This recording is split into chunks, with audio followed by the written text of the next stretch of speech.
Hey guys, Captain Richard Hajecki, and we are out here on Lake Ontario. It's late June, the fishing's been fantastic, so let's see what we can do.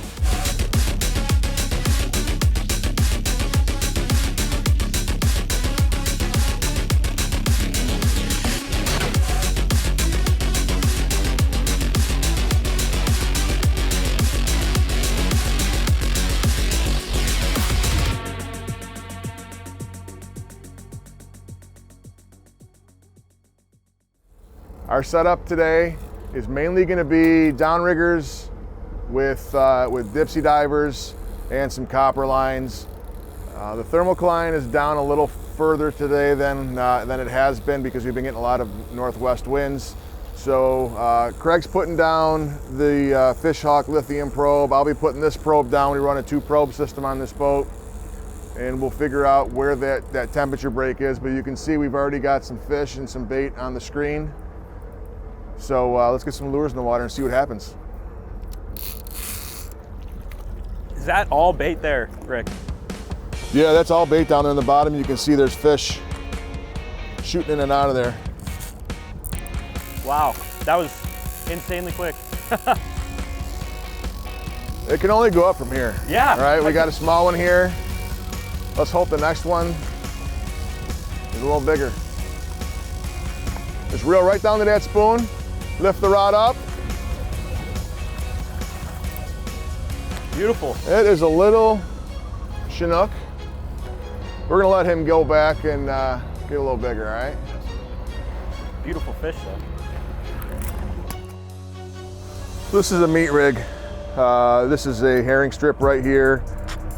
Big salmon like the meat. So we're gonna put one down on our deeper rigger here. See if we can't get us a big one. Craig, grab that rod.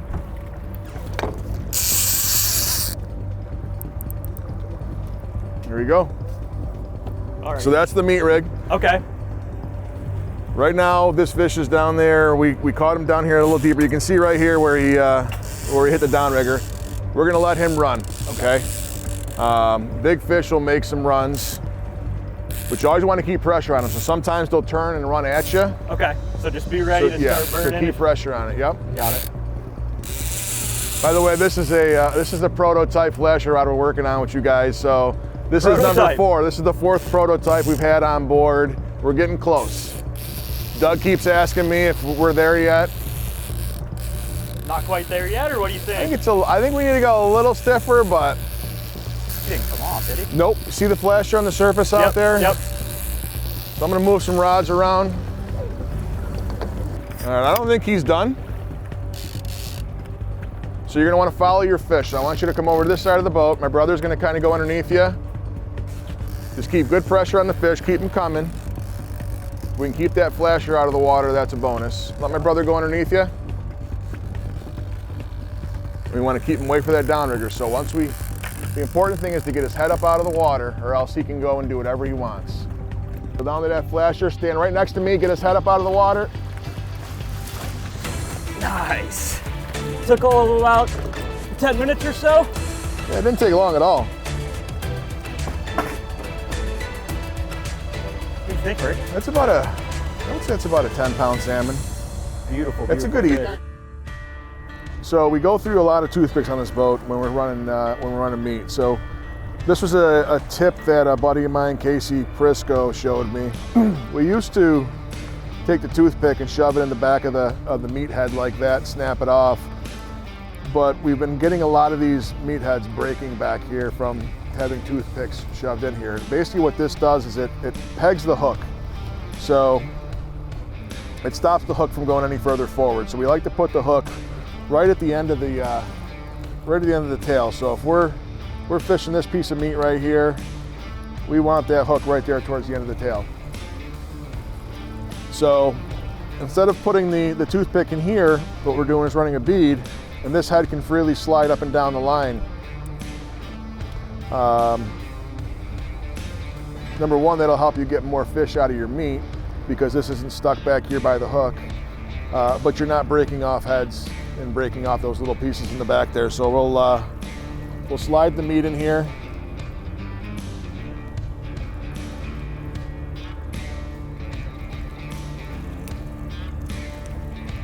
We'll break the toothpick off, and that's what holds the meat in the meat head. And you'll see we've got the hook right there towards the back of the tail.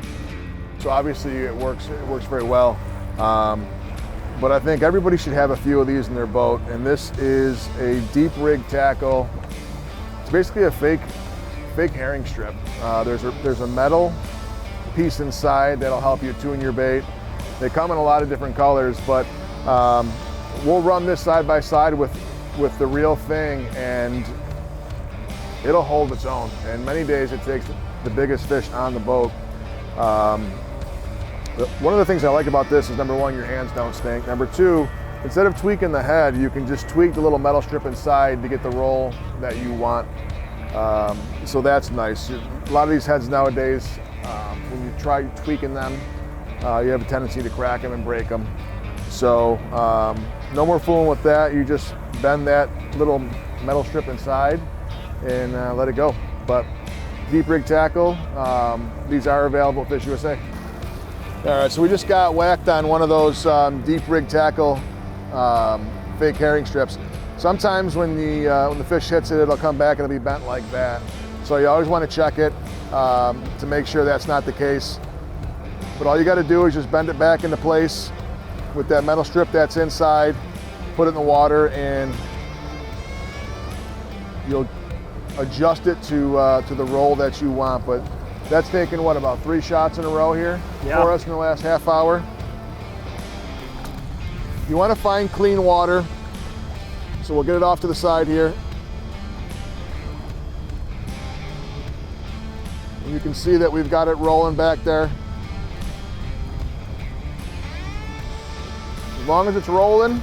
Some days they like a wide roll, sometimes they want a much tighter roll. Some days like today, it doesn't matter. There he is.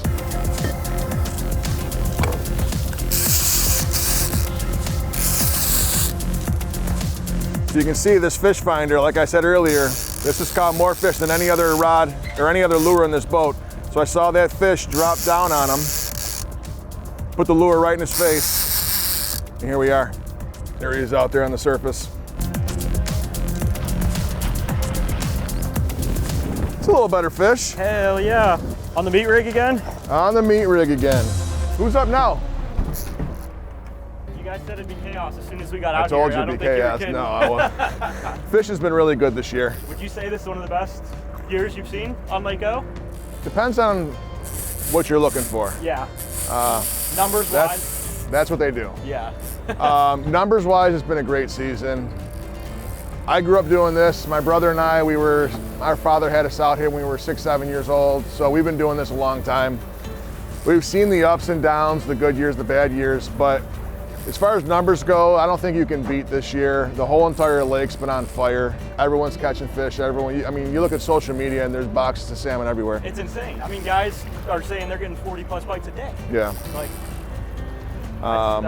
but when you look at the size of these fish, it's nothing compared to what it used to be. Years past, yeah. Would you say that's the same with almost everything in Lake Ontario, like browns and steelhead too? No, I think the brown trout, there's gonna be some nice brown trout in the steelhead this year. Watch out for the Derby leaderboards, because there's been some really nice steelhead taken this year. All right, so this fish took a Dipsy diver. We missed one on it earlier, so that Dipsy diver is a disc that's kind of directional. We can make it dive and go out to the side of the boat. You're gonna see that pop out of the water soon when we get the fish to the back of the boat. You wanna reel that right down to the tip of the rod, and then just lift the rod up. I may ask you to walk back to help me get it in the net, but. How long's the leader? So, everyone's leader length is different. For me, I like two arm spans. Okay. But what it comes down to is what you can actually, the length you can use that you'll be able to net your fish on your boat. Everyone's boat's different. So some people have canvas that comes back a little further, so they really don't have the ability to lift up on the rod. Then you have to get in hand lining, but we usually use about 2 arm spans. Gotcha. So there's that Dipsy diver I was talking about. So we want to reel down to that Dipsy diver, stay right in the back of the boat, Reel right down to it. All right, now lift the rod straight up and walk back. Beautiful.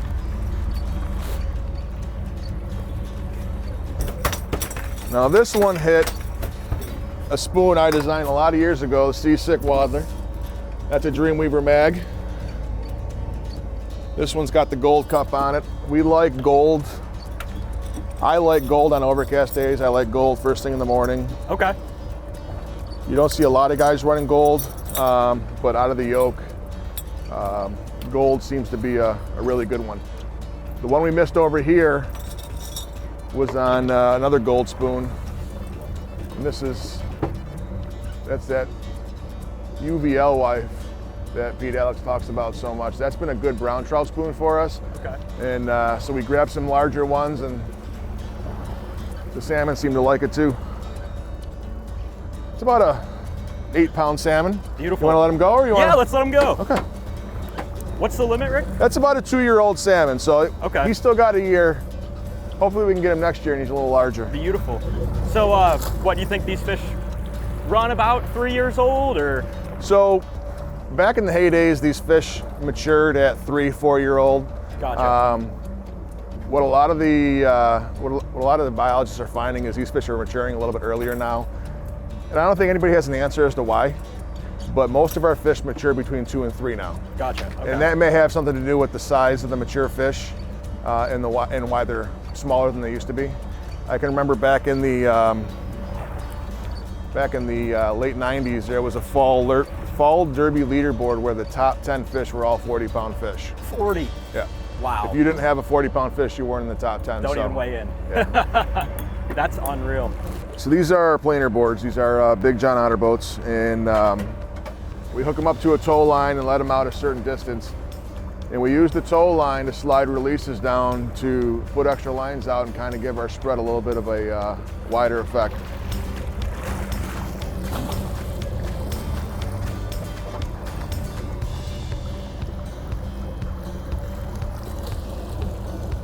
One of my favorite things about these Canon Optimum downriggers is there's preset depths. So when I'm back here working the boat, I can send it right back down to where that fish hit. So I can send this one down. That rod goes down by itself. I can come back over here and start working on the next rod going down instead of having to hold the down button. Where you have your screens too, you don't see that on many boats, but how can you be more dialed than that? I mean, you're looking at where you need your bait to be and dropping it right to them. Like that. Yeah. It's amazing that you don't see more guys doing that. So I saw a team out of Michigan that was doing this on their boat and copied it.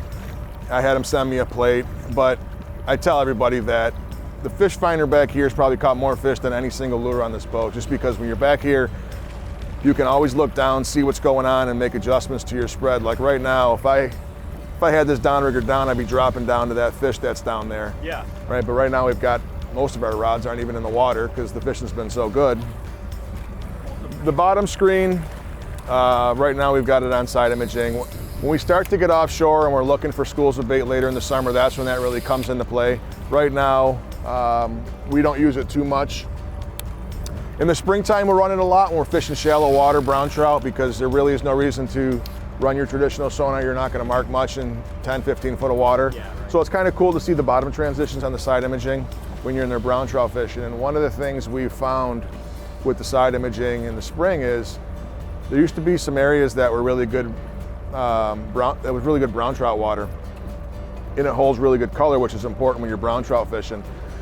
But now with the introduction of gobies in the Great Lakes, even though you've got good colored water in certain areas that may not be the best, if there's a sandy bottom in there, you can have great colored water and there won't be any fish in there. But you go over to water that might be a little bit clearer with rocks in it, and that's where the gobies live and that's where the brown trout are. So, Gotcha. so it's really showed us some cool things just looking at the bottom, the makeup of the bottom. So a lot of people look at that, and especially people that don't troll, and they're curious about what's going on in this fish finder. So you see the horizontal lines here, and this one coming down, those are our downrigger balls. So that's where we have our downrigger balls set. You can see on the Humminbird we've got some fish hawk data on here. So down 73 feet, we're at 52 degrees. Down 60 foot, what's the other one say? 69? So it's warm. So there's a pretty good break within 10 feet where it goes from 69 degrees down to 52 degrees. And that's where a lot of our fish have been coming. Here's our downriggers, our 3 downriggers, and that right there is a pile of bait, which is most likely alewive. When we look down here, the side imaging lets us know where it is. So since the screen is backwards, that pile of bait is about 75 to 80 foot away from the transducer heading that way.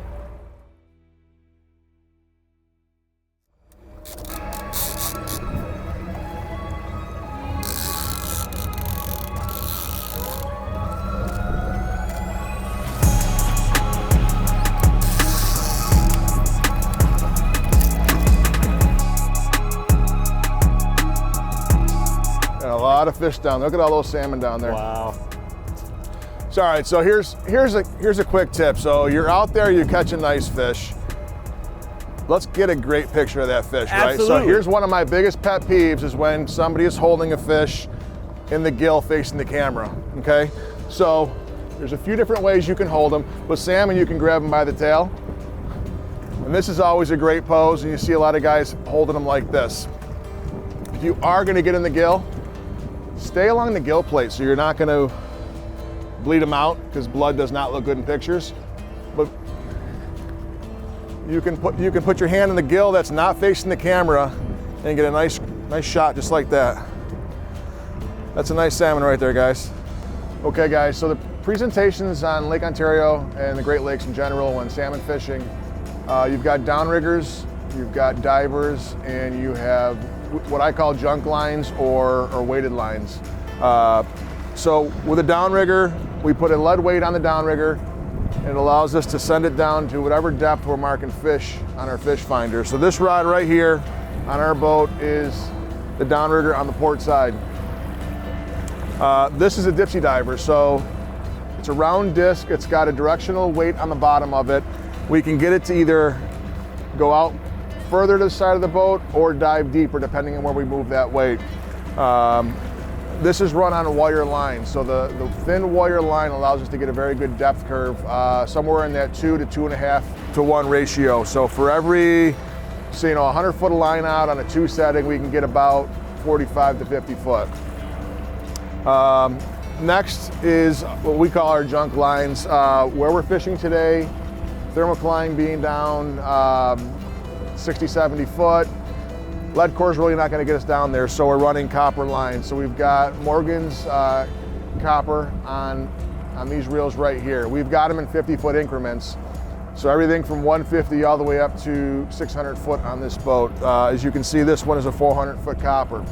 So the general idea with copper is for every 100 feet of copper you put in the water, you can achieve about 22 foot of depth with a spoon, 20 foot of depth with a flash. That's kind of like the rule of thumb that we've always used. Now, that depends a lot on your speed, it depends on currents, thermoclines, all that type of stuff.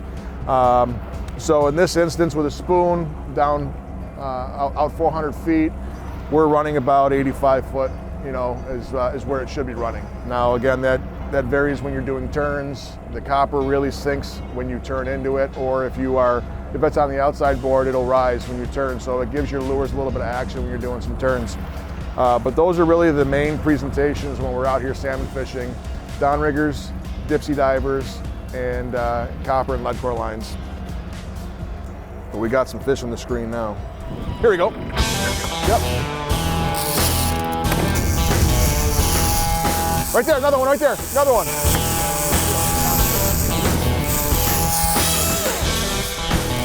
That drag might be real tight, Nolan. Yep, okay, gotcha. We're doubled.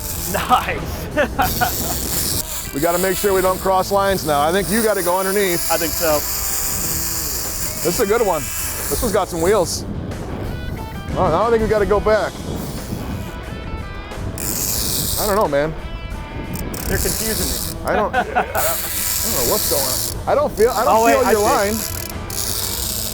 Now we're on each other. There we go.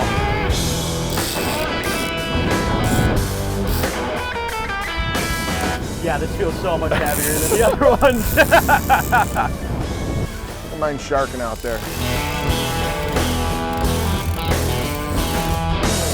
You just want to get that flasher to the tip of that rod, and then we got to get his head out of the water. Got it. So if we don't get his head out of the water, he can do whatever he wants. He can go to the side. You saw in the last fish I had to go around that downrigger because he took off and went towards the port side of the boat. Yep, gotcha. So if his head's out of the water, you really can't do much. Is that fish in it? Is that fish in it?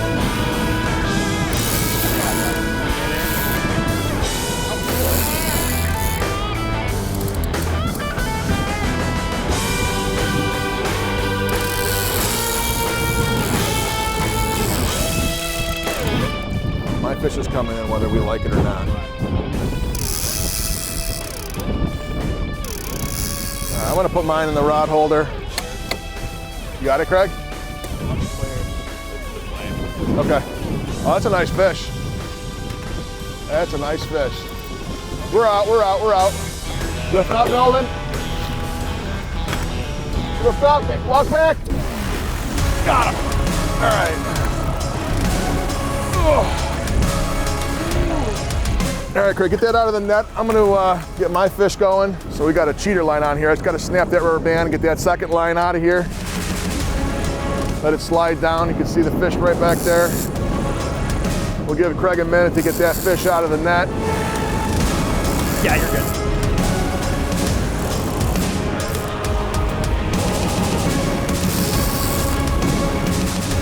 Ready, Craiger? All right. That's two nice fish. Yeah, that was awesome.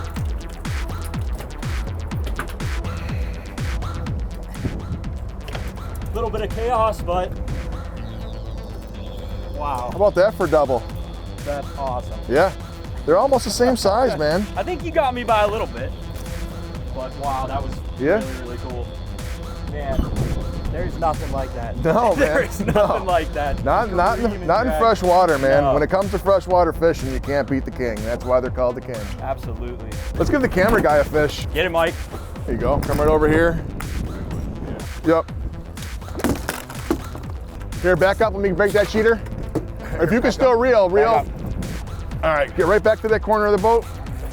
Oh, it's the fleas. That's what the problem is. See those fleas right there? Just follow your fish over here. Let me clear this rod. Hand me the tip of that rod. Reel down. Oh.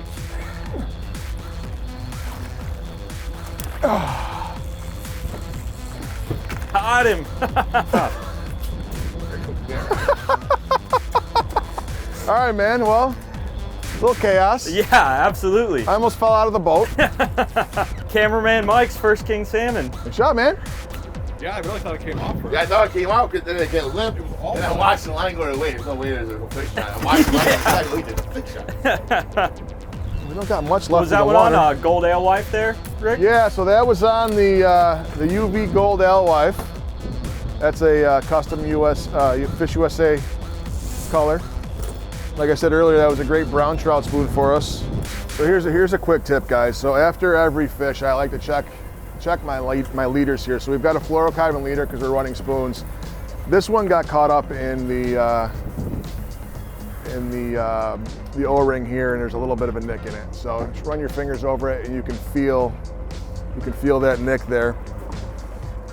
So we're gonna just do a quick retie before we send this one back down. Cut off a few inches.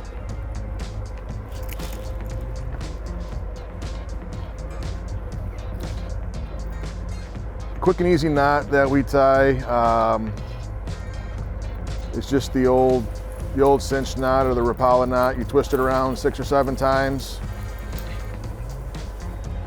You go through the little hole there at the bottom, and then through the hole you created. Make sure you lubricate it.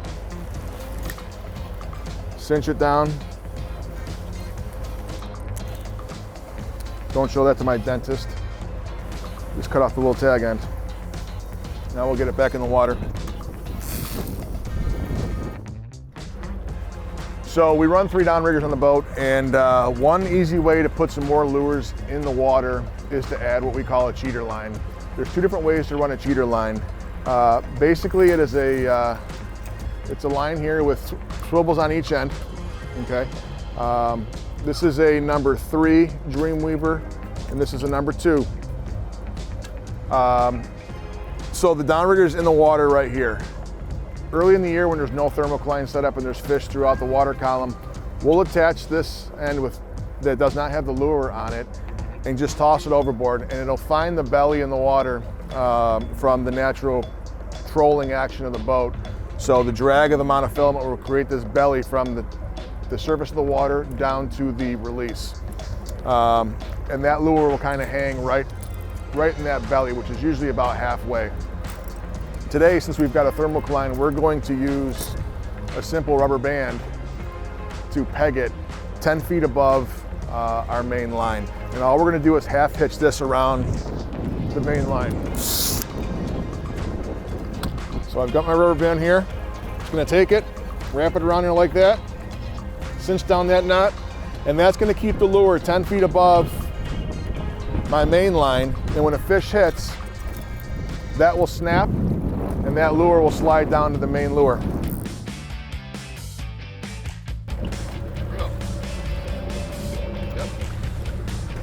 Oh, he's jumping. Steelhead, maybe.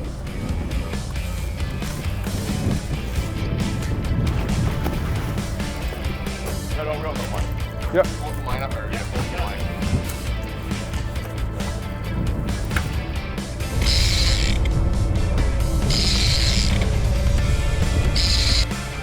Make sure you're real right. Yep, that's getting tight there. Start going now.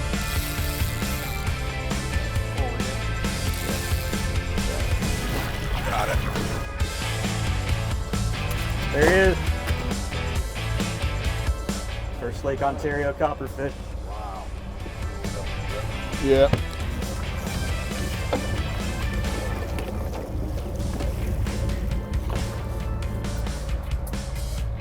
Still running? Still running. This is a better fish. Oh yeah, there's some weight on that fish. Oh wow, yeah. That's a better one for sure. That one will go 20. So that is a geezer pattern.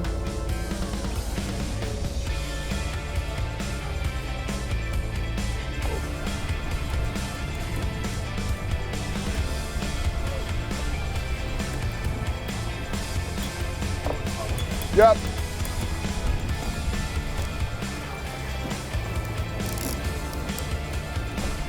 I'm gonna break that rubber band, so just back up and drop the rod tip a little bit.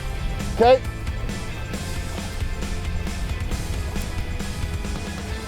Okay, let me grab the net.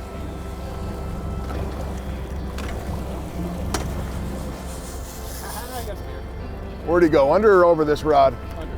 Under? Craig, grab this, put it under, other side of him, Craig. There you go.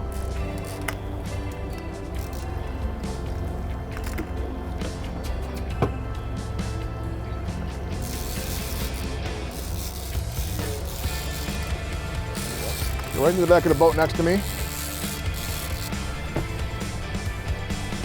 Oh, go ahead.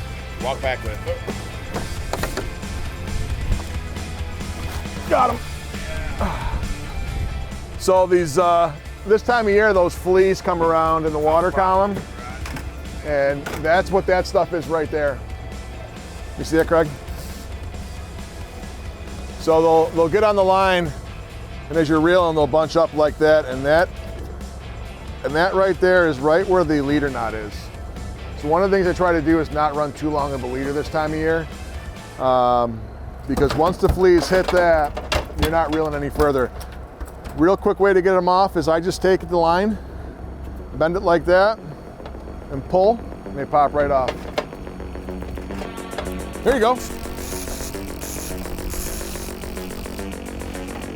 Oh, that's a big steely. Yeah. Let's see if he can jump more. Get him to jump right in the net. Oh! that's a big steely. Oh my God. Dude, that is a giant.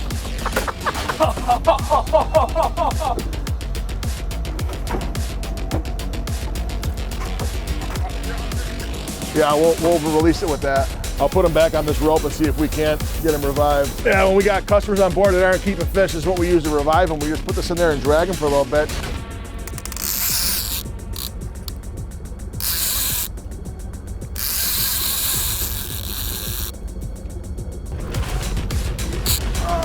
You got him. Another nice salmon. You see right here, he's got a lamprey scar. We'll let him go.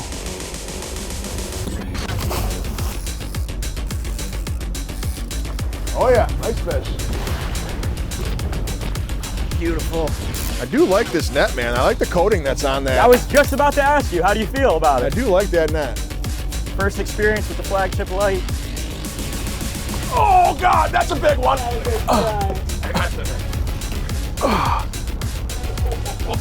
Dude, nice job. Wow.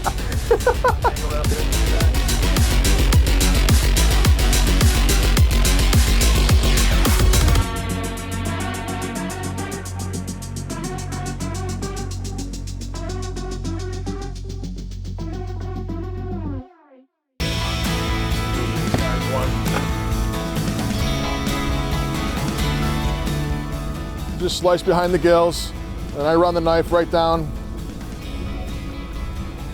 And then when you come in here, you can just follow the back, or the backbone there. You can feel the knife just slide right across it and take it off like that. So in Lake Ontario, we have to keep the skin on the fish. It's the only way the DEC can identify the fish when it's a salmon, brown trout, coho, steelhead, and in Atlantics, you've got to bring the carcass back with you. So again, on this side, cut right behind the gill, and just follow that backbone. You can hear it coming right down the side of that backbone, and then come out at the tail there. Now this one has been eaten, so if we look in its stomach, this is the main forage for Lake Ontario. These are alewives. This one had 3 alewives in its stomach. That one's probably the most recognizable one, but that is the schools of bait we saw this morning. Yeah, that's all bait down there in the bottom. You can see there's fish shooting in and out of there. Those are average size. They get up to 8 or 9 inches. This one you can see here is it's about 6 inches. The seagulls love these when you're filleting fish. They'll end up behind the boat most days. It'll make a nice meal.